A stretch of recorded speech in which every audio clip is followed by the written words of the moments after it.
Welcome to Refocus-On-U, the podcast that takes you through a spiritual journey of overcoming the battles and gaining the victories in your life by incorporating the 8 fundamentals of health. Connect with us online at RefocusOnU.com. That's RefocusOn.com. Or connect with us on Facebook at Facebook.com/RefocusOnU. Now, sit back, rest, relax, refocus, renew, relive, and trust in God completely. Here is your host, Malinda P, and co-host, Dr. E. Well, hello. It's another blessed Wednesday. I'm over here singing, it's me, oh Lord, standing in the need of prayer. I am Malinda P, your host, and welcome to another episode of the Refocus-On-U podcast. Refocus on you, refocus on you, refocus on you. Refocus on you, refocus on you, refocus on you. Life is so good, don't waste your time. It's never too late. Refocus on you, refocus on you, refocus on you. Refocus on you.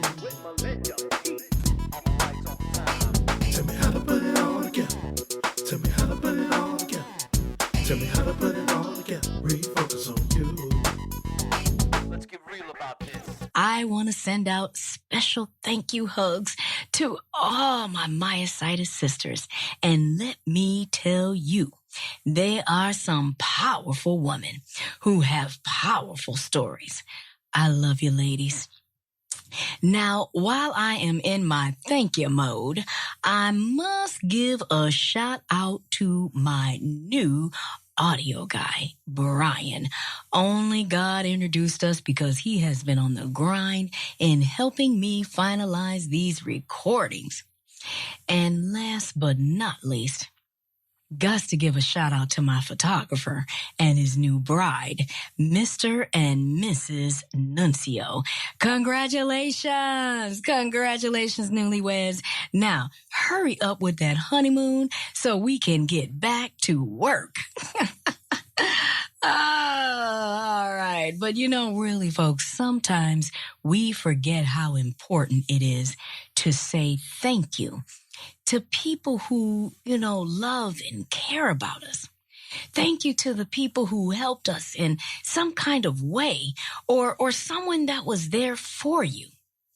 So please, don't forget to say thank you to someone today. So I'm here bringing you episode 6. And we have got a lot to cover. My road dog, Dr. E, is out on the grind, taking care of business, but will be joining us soon, probably in not the next episode, I take that back. She will probably be joining us in the next episode. We'll see. But, let's do something different. Let's do something a little bit different. We're going to take an early 5 minutes so I can refreshen my tea and grab my Snuggie blanket, because when we come back, we're going to go deep. Deep. If you think the story stops when the male doctors gave me the diagnosis, I must say, with all the setbacks and distractions I have had in the last week, it is truly obvious the devil doesn't want me to tell this story.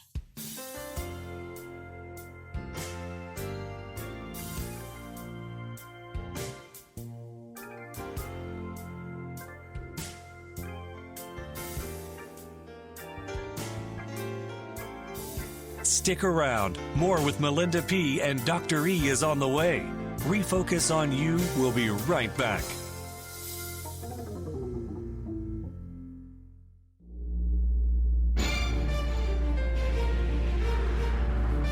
This is my son.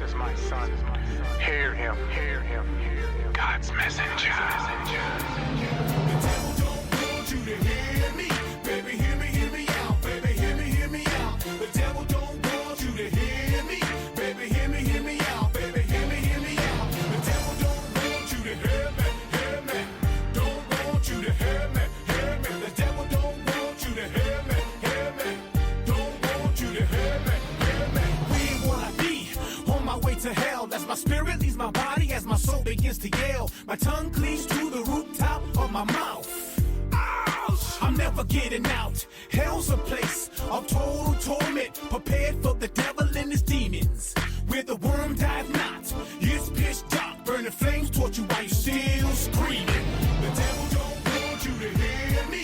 Baby, hear me out. Baby, hear me out. The devil don't want you to hear me. Baby, hear me out. Baby, hear me out. The devil don't want you to hear me. Don't want you to hear me. The devil don't want you to hear me. Don't want you to hear me. No parole in this place called hell. It's an inferno, prison cell. No TV, no lunch to eat, no weight rooms, no such thing as sleep. Total torment forever in a day. No time for a party. You're too busy screaming, I'm sorry. Oh my God, why me? Why me? I feel the burning heat. The devil don't want you to hear me. Baby, hear me out. Baby, hear me out. The devil don't want you to hear me. Baby, hear me out. Baby, hear me out. The devil don't want you to hear me. Don't want you to hear me. The devil don't want you to hear me. Don't want you to hear me. The devil don't want me to tell you that God is a God of love, a God of mercy, a God of tenderness, a forgiving God. The devil don't want me to tell you that God is also a God of anger, a God of rage, a God of justice, a jealous God. You see, the devil didn't want me to tell you that, but I told you anyhow. The devil don't want you to hear me. Baby, hear me out. Baby, hear me out. The devil don't want you to hear me. Baby, hear me out. Baby, hear me out. The devil don't want you to hear me. Don't want you to hear me. The devil don't want you to hear me. Don't want you to hear me. 6 feet under ain't your last stop. Judgment is where your knees will drop. If your name ain't found in the book of life, you're cast into the lake of fire, second death. That's right. It's painful, it ain't easy. Burning for eternity in the burning flames. Should've called on his name, now you in pain. Lost in the fizzings, on what the shizang. The devil don't want you to hear me. Baby, hear me out. Baby, hear me out. The devil don't want you to hear me. Baby, hear me out. Baby, hear me out. The devil don't want you to hear me. Don't want you to hear me. The devil don't want you to hear me. Don't want you to hear me. The devil don't want This is my son. Baby, hear me out. Baby, hear me out. God's The devil messenger. don't want you to hear me. Baby, hear me out. Baby, hear me out. The devil don't want you to hear me. Don't want you to hear me. The devil don't want you to hear me. Don't want you to hear me. The devil don't want you to hear me. Baby, hear me out. Baby, hear me out. The devil don't want you to hear me. Baby, hear me out. Baby, hear me out. The devil don't want you to hear me. Don't want you to hear me. The devil don't want you to hear me. Don't want you to hear me.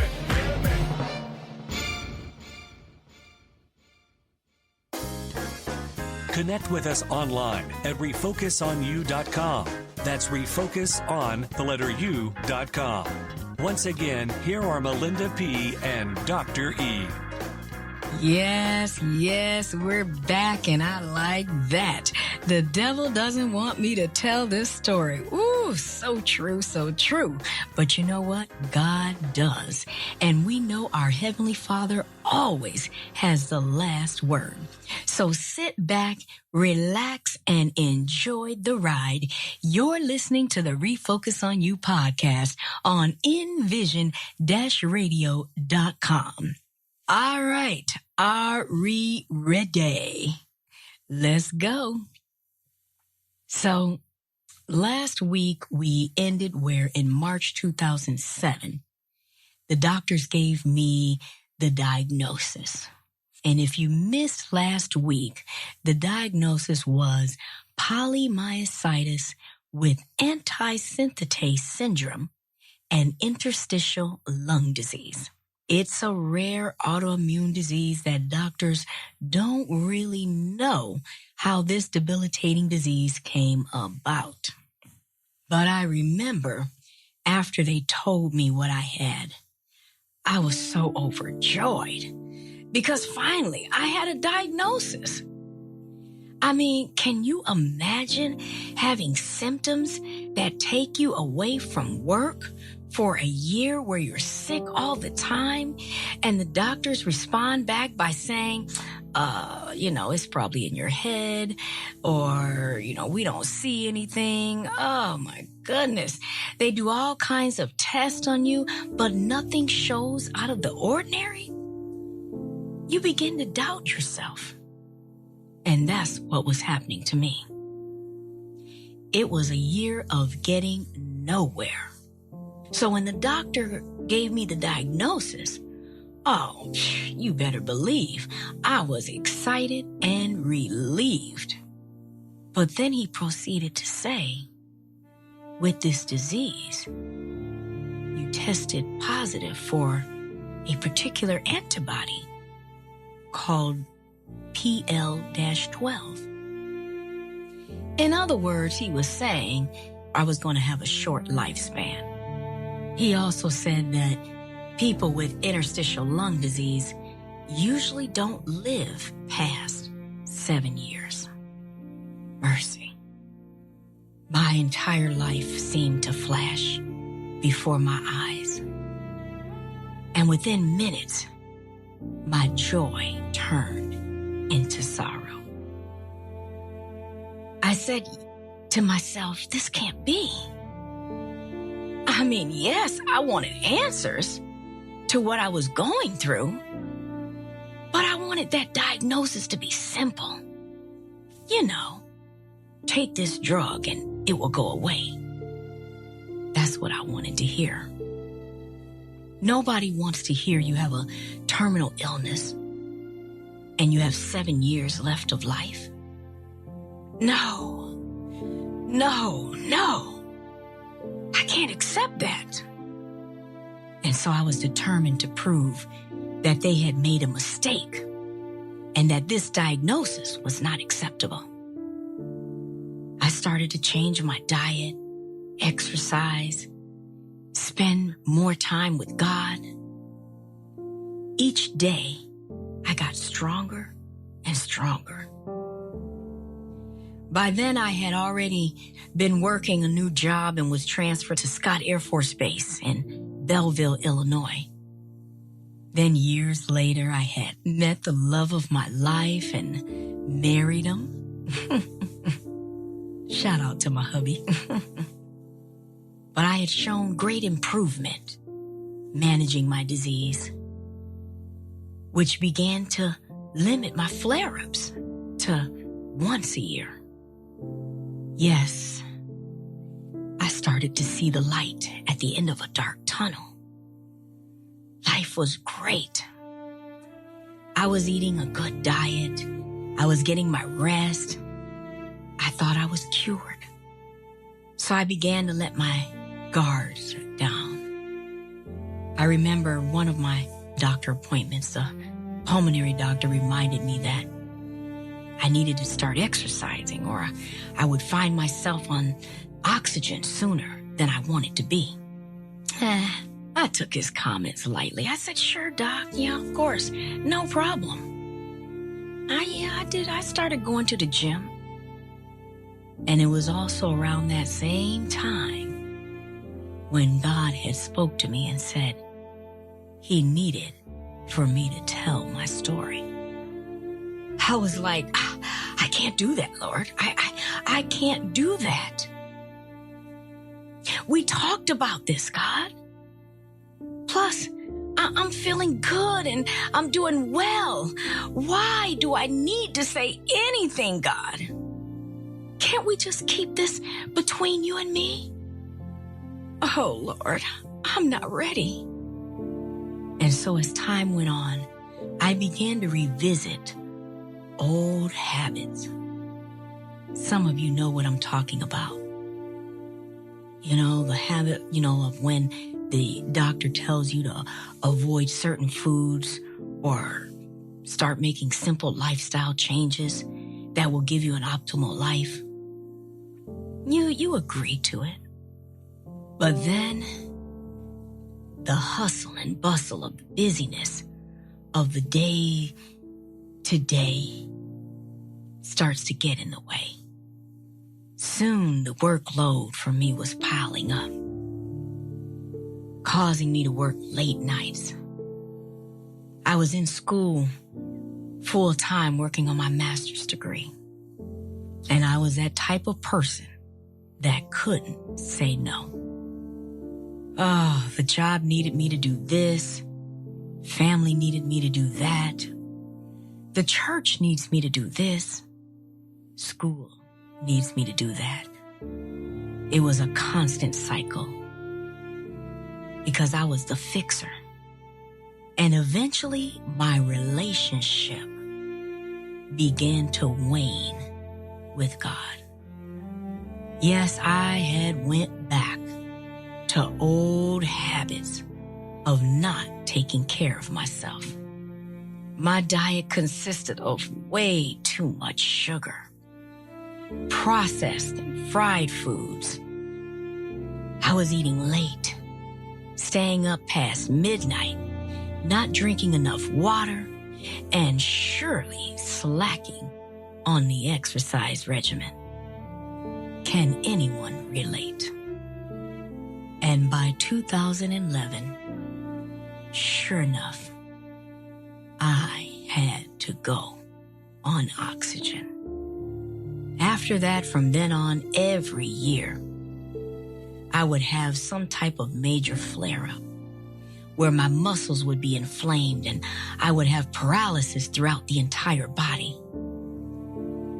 I remember my husband and my sister Brandy would stress telling me how all that I was doing was not worth it and how I needed to focus on my health. Those words were very true. But all I could think about was building up my retirement nest. 2016, my husband and I had just come off of a holiday cruise in January this time. I was experiencing again the shortness of breath, the severe cough. I went to my local doctor and he said, I think the lung disease is out of remission. I said, no, that's impossible. I went to get a second opinion from my pulmonary doctor at the Mayo Clinic in Rochester, Minnesota. But even he said, the lung disease has come out of remission. No. I said to myself, I've got to get a handle on this. So I called my cousin, Pastor Ray Everett. And I traveled to Michigan so that he could anoint me. And on my way to Michigan, I begged God. I said, please, Lord, please don't let this disease come out. I promise, Lord, I'll follow you and do what you want me to do. After being anointed again, oh yeah, I felt better. It was like I had my life back. But folks, we should know better than to make promises to God. I mean, after all, Ecclesiastes 5, verse 5 says, it is better to say nothing than to make a promise and not keep it. And I had made way too many promises that I had not kept with God. And so later in the year of 2016, I was selected for a promotion to work for the Navy in Corona, California, and was given about 2 months to relocate.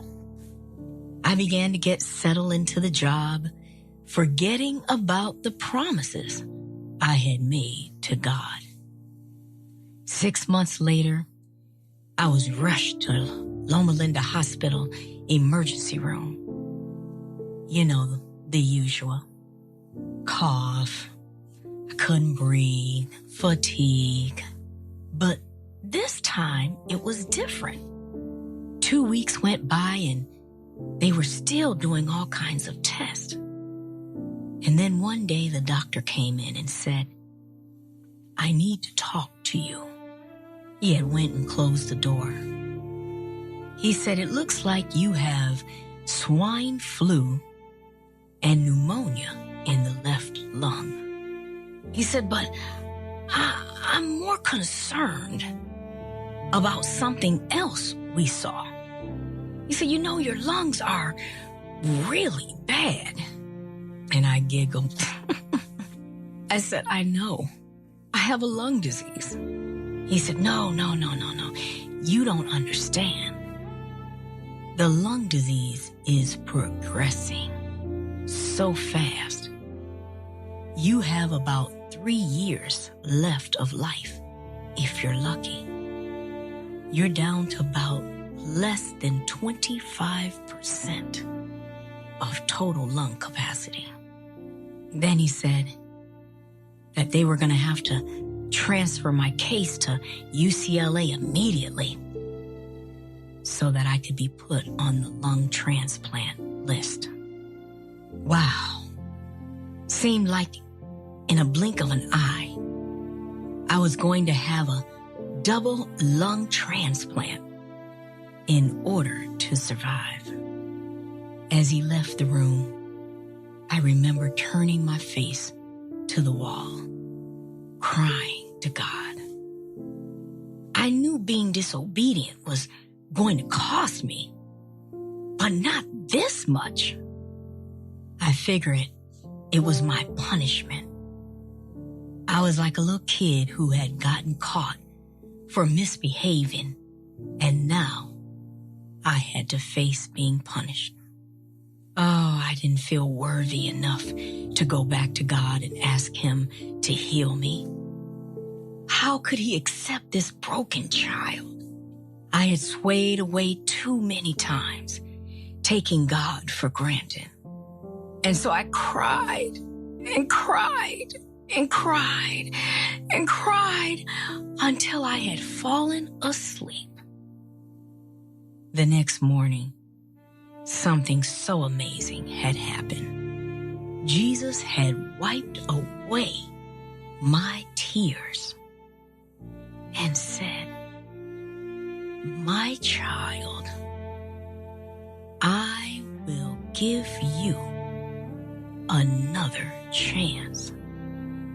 But this time, I will make you accountable." After hearing from God, I see the burden that was in my heart was replaced with joy. The Holy Spirit began to teach me the importance of obedience. And if I was to live a long life with a terminal illness, I would have to obey God's instructions without deviation. For this was a matter of life or death. I began to read the book of James, and in chapter 1, verse 5, it says, "If you need wisdom, ask our generous God, and He will give it to you. He will not rebuke you for asking." And so right there in the hospital, I laid before God all my imperfections and shortcomings. Later that evening, I went back to God and asked him, "What must I do to live a blessed and healthy life?" Lord, is it possible that I can live a good long life with a terminal disease? Please, Father, tell me, what must I do to gain favor from you? All right, folks, we are out of time. Join me next week. You are in for a treat as Dr. E paddles her boat to the shore. I want to thank you so much for spending this half an hour with me. If you want to send me a message or have questions regarding our shows, you can email me at Malinda P at REFOCUSONU.com or visit my website at www.refocusonu.com. Before I dip out, I want to leave you with a writing on the wall that was reported by Daniel Hans in God on the Witness Stand. It said, "I believe in the sun, even when it does not shine. I believe in love, even when it is not given. I believe in God, even when He is silent." Folks, until we meet again, I love you. Thank you for joining us and listening to the Refocus podcast on InVisionRadio.com. If you would like to send us an email, contact Malinda P at Refocus-On-U.com or visit the Refocus website at www.refocusonu.com. That's Refocus-On, the letter U.com. And while you're there, grab a Refocus-On-U coffee mug and sit back and rest, relax, refocus, renew, and relive. We'll see you next week.